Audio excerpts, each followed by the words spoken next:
When you leave your house in France and come to the United States, when you leave your adopted home and come to your real home, what kind of response do you have inside yourself? I miss my family. I miss a lot of people who are part of me. Keep you alive. Yes. There's a certain kind of speed, energy, beat, which only American black people have. I miss that. When you say my home, it's not exactly my home. It's kind of silent. It's a place where I can work. I have a lot of work to do. And if you are in a situation where you're always resisting and resenting, it's very hard to... Well, you can't write a book. You can't write a sentence. And I asked my brother David, we were driving through Harlem the other day. I was in Harlem, I was doing that. And I said to him, I wonder what would happen if I'd stay. And you know, David, because I also wanted to stay. I didn't want to go. And David laughed. That's terrible. Knowing He said, "You be dead. Everybody else is." That's right. And you look around at your friends now dead. Lost. Well, David is 43. I'm 50. None of us. Neither of us know being 50. about being 50. Yeah, but that's coming. Neither of us know anybody our age. And my oldest nephew, was 27, knows one person his age. Baby, this is a high-class country. Your family is closely knit. I'm a very lucky cat. You're very lucky. I find myself very lucky because I've been adopted into that family. So I find That's myself... actually you marched me to it. Ain't my mother, I saw it. I took it, didn't I? You did. I'm going to talk about mother. Go on. But what does the family feel about you living in south of France? I mean, living away from them without, say, an arm reach distance, an arm out of... See, now, you have to understand,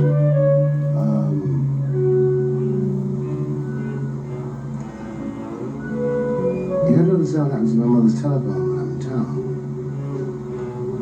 When people call her up and say what they will do to me, if she doesn't make me shut up. You also got to remember that I've been writing after all between assassinations. I mean, if you were my mother or my brother, you would think, who's next? That's wrong. It's extraordinary. The woman raised 9 children, and every one of them. The difference between me and George, the difference between me and David, the difference between me and You and Wilma. Willie, and all 5 girls. And though she was scared to death.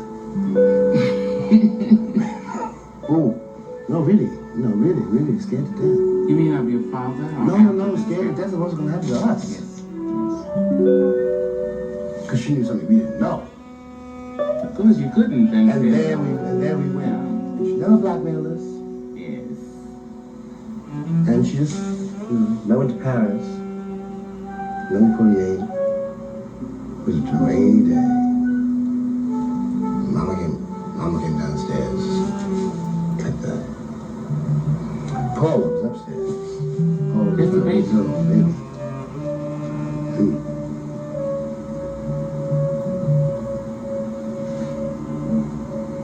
You can't explain to a baby, why you have to do what you have to do now.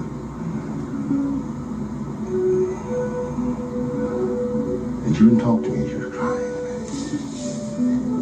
Mama, the taxi drove away. But she let me go. She let it... I think I think about it, she knew how much, maybe she knew better than I did, how much I loved them. And I didn't want her to see me trying to do a junkie, no, or a prostitute, in any any way. Many ways. Go to jail, because nobody could call me nigger. And I'd done the post office bit, I'd worked for the army, I'd been up and down those streets. Yeah. So now I had 5 minutes, and I had to jump to save my family. And they let you. That sounds very grandiose. No, but I know. Because I do know a story. I know that when you went to France, that with Mother Baldwin, with all those children, that from time to time, one of the lovely stories about your family is that from time to time, David and George, or the older boys, would work with cold in the winter, ice in the summer, selling, and on welfare, whatever, aid to just something kinds of families, and still would manage sometimes to send you a little check. Oh, I remember.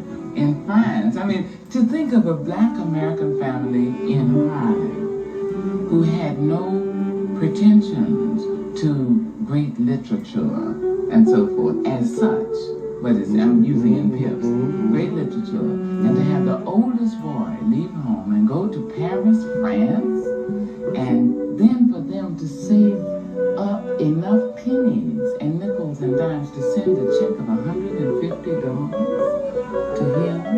And that's what people don't really know about us. One of the things I think, I believe that we are Americans. It is true. You believe it? Well, I know it. We are black Americans. We have our feet, our souls, our hearts in. We get paid for this country. Absolutely. That's why I can never believe it, brother. I know. Never. That's at least, lovely thing about. At least I never deluded myself into thinking that. About that line that you can't go home again. You can't even leave. You can't leave home. You can't leave home. You carry it with you. Of course. No. And then create a whole atmosphere. There are no Harlem barbershops and beautiful barbershops now. They know Harlem barbershops. No. Our beauty shops where you can hear who's doing what to whom at what time. There's not that speed, that heat, that fire, I owe my adopted country, as you put it. A lot. Because it left me alone. Yes. And when French people or Europeans ask you about your country, about the United States of America, or as I constantly say, anywhere, it's what James Baldwin calls it, these yet to be United States of America. Tim, what is your response to the question? I had to go to Germany for the publication of Review Street. I was working very hard somewhere in Paris, in libraries, and doing research, right? And I wanted to cancel the tour because I was into what I was, to my thing. I was what I was doing. Then I got back home to St. Paul and discovered that the USIS, the tour was for 5 German cities. And the USIS had broken its contract with my German publisher, saying that U.S. Information Service is not here to publicize novels and novelists. How did they have the contract in the first place? Well, in the normal way, the publisher, the German publisher or the French publisher, for that matter, if you come into town and you're an American writer, it's a kind of courtesy to the American embassy. I see. And they broke the contract. And this was all over the German press. In fact, I was being banned by my own government. That's not the end of the story. I called David just left. I said, you better come back. Come and take me to Germany. Because once I was banned, I had to go. Of course. Yeah, no choice. I had to go. Of course. And I went. Now, this is on German soil, right? And I was in a very difficult position because the Germans wanted to say how much better they were than the Americans. To blacks, yes, and to you. And so I had to say, You got to remember. 1939. I said you got to remember they're all solid in Europe. That's how we got America. And I know this was the same life. And I'm not going to let you congratulate yourselves about the disastrous performance of my own company because I know your performance too. That's right. And in Africa. In Lome. As far as somebody Negro problem is concerned, if you really want to know what that is, look out the window. Look out your window right now and see who's sweeping your streets. You call it the foreign worker problem. We call it slave labor. They're Italian and Arab. We left them fighting with each other. Tim, I tell you, your life. There are a million questions I have to ask, and I have to ask you to direct yourself to some what they call heavy. Young people have, especially young whites, have found that word, and they attach it to anything. Yeah. You said something, and then I had a question to you about homosexuality, and you had a response to it, and I would like to hear it again and again and again. I said, it's a weary question. I said, homosexual is not a noun. It might be a verb, transitive. It is certainly an adjective, but it is not a noun. If you ask the question means you don't know anything about human experience, where it can take you, what it can do. And if you categorize the world in that way, then you lock yourself out from so much. I know boys, I swear to you, sweetheart, I know cats, I know white cats now too, football player types who went on the needle, and finally died because they're afraid somebody will call them fat. Well, all I know about human life, I don't know much. Less and less. Yes, when I was young, I knew a lot. Now I don't know nothing. It's a great relief. But I know all of human life is if I love you, I love you. And if I love you and duck it, I die. Exactly. But then, see, out of that, I think, is, for me, I see the nature of love. The ability to dare to challenge despair and to dare to love. Which you see, you can't prophesy it. You can't say, you cannot make a decision like I'm going to fall in love with June the girl I married. Tin Pan Alley guys, right? You don't know. And you have to trust life. You have to trust life. And when you say trust life, of course that means all of it. Yes. The whole. All parts. Okay. Then what does that mean about death? I mean, how does it about death? If one trusts life, is death not in that circumference? Well, I think, that the only way to live is know you're going to die. If you're afraid to die, you'll never be able to live. Hey. Nobody knows anything about it. Yes. And that is also just another word. So you don't know anything about it. When I go. Where I'm going, I don't know. And it might be, beautiful. It might be nothing. It might be, I think this cycle. I trust my ancestors. But I know, I owe this myself. I know what happens to me when I'm in trouble. I know what my mother taught me, which was to love everybody. Yeah. And when I'm in trouble, I listen to something. When I'm writing, I'm listening to something. Because you know, all this fear about being a writer or being a star and all of that. The truth is, you become a writer because a day comes in your life you have to accept that. You have to accept the fact that you're not a truck driver. Yes. You know, even if you loved it. No, ditch digging. I've done, you know, I ain't never lived in a truck. I can still dig a ditch. That is, it's a division of labor in the world. Some people will do this. Yes. Some people will do that. That's right. And the people who produced you, which is what I mean by my ancestors. I'm a kind of poet, and I come out of a certain place, a certain time, a certain history. You know? Right. And the people who produced me, whether or not they always loved me or liked me or whatever, they produced me because, and you are the total of that. And that is my gig. Right. Jim, recently, you had a 50th birthday. Oh yeah, I'm 50 years old. Isn't that astounding? I don't believe that. I don't either, but I mean, you made a statement about it. What do you think about being 50? I said to you, it seemed very unfair because you're dealing with numbers, right? Right. I'm 20 years away from 30. Yeah. Okay. And I'm 20 years away from 70. Not bad. Now, that seems a little unfair. Unfair in the sense that, all right, here we go. You can't go back. Yeah. It's 20 years, between 30 and 50 and 20, 15, 70. Which means to me, finally, that I will have to hang around a while.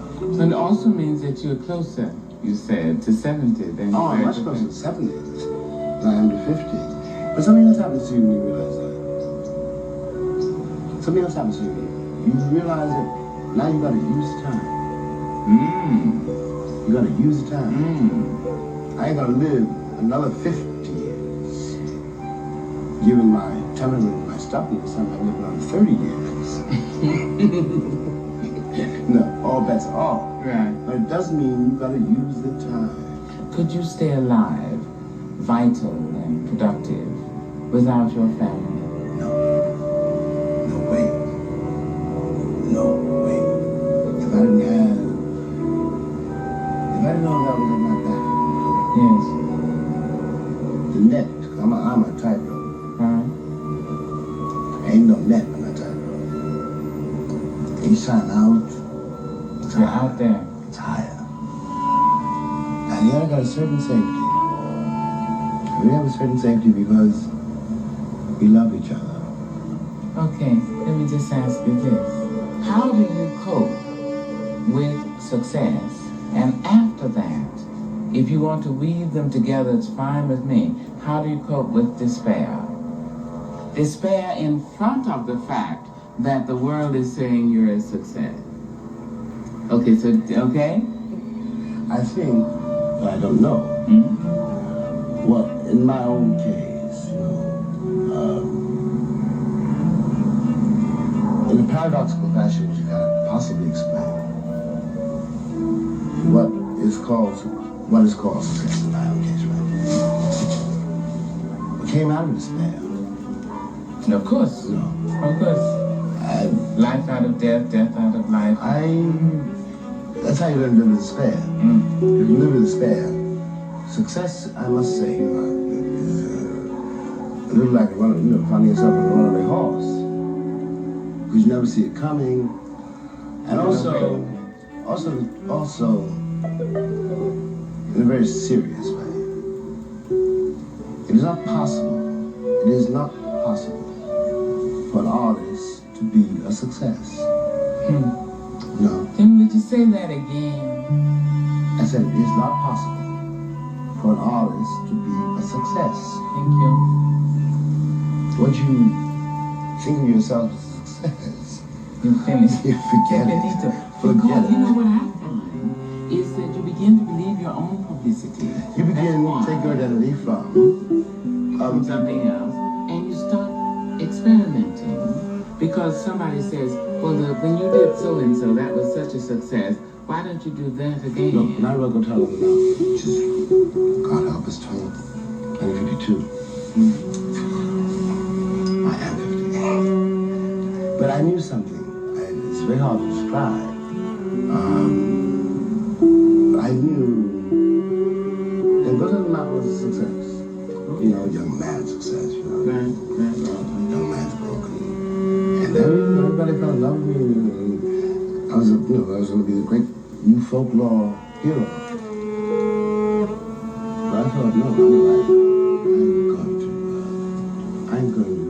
I'm not going to write Go Tell Me on the Mountain again. 73 times. Go Tell Me on the Mountain. So I did a play which I knew I liked to, the M.A. Corner. Put it in my trunk for years. 11 years, in fact. In fact. Put it in my trunk. You know, one of my finger exercises. I was not going to write another novel. At that moment. And then in Giovanni's room, very much as a finger exercise too, and also in order to confront something I had to deal with myself. Because one of the dangers of being a black American, and certainly a black American man, is there's such a complex of ambiguities to deal with, you know, such a complex of poses, you know. Roles. And I'd been playing a certain role. I was a stud, you know, and I didn't want to drown them neither, you know, and I wanted to figure out, to tell the truth myself. Yeah. About where it is, you know, what is it? It's male, female, man, woman, black, white. Up, down. You know? But I had to try to deal with that. Well, so Giovanni's room came out. Well, when it comes to I wrote Mountain, I wrote him in Corner, forget it. Wrote the notes were made of something, forget it. It was a remainder. Giovanni's room was a certain kind of hip, because I believed man who wrote Go Tell Me on the Mountain could also. Giovanni's room. Not only could, but would. But there are those who say Giovanni's room until another, that was one of your greatest and most perfect books. A book is always flawed. And the writer knows it better than the critics do. He knows where the flaws are. Long you know. And you become a writer by... I wrote Go Tell Me on the Mountain about God knows how many times. But you need to accept the fact that, all right, this is not Hamlet. It ain't the Brothers Karamazov, which had been written already, by the way. And well, this is me, you know. And you don't, you know, at a certain point you cut the performance off. You gotta get it out of the house, so you can start again. Is there any time in life when you start a project that you're not afraid? I think about living in the street after all the 14 assassinations. I remember Georgia. I finally, as I say in the book, I had to reconcile myself to the fact that I was never going to be able to finish it. Because it was not a journalistic assignment, it was something I had to do. It was involved with all the headlines, you know. It was a very public, you know, in a sense, document dealing with a lot of public events. I finished it, as I put it on my desk. My brother David came to see me, because David always knows I'm in trouble. And he read it. He came down to the office and read the book. Didn't say a word. Went back upstairs. And he said, have you mailed it yet? I said, no. So he went upstairs. This is in St. Paul? In St. Paul. The Vance. It's in St. Paul, France. Southern France. The hills. Right. The next morning he came downstairs and looked at me, picked up the book, and he said, ain't you got no envelopes? Mail it off. And he mailed it. Mail it off. He mailed it. Because he knew, there's a moment, you know, after all, I don't want to go into this really, but, you know, I loved Malcolm and he got his head blown off.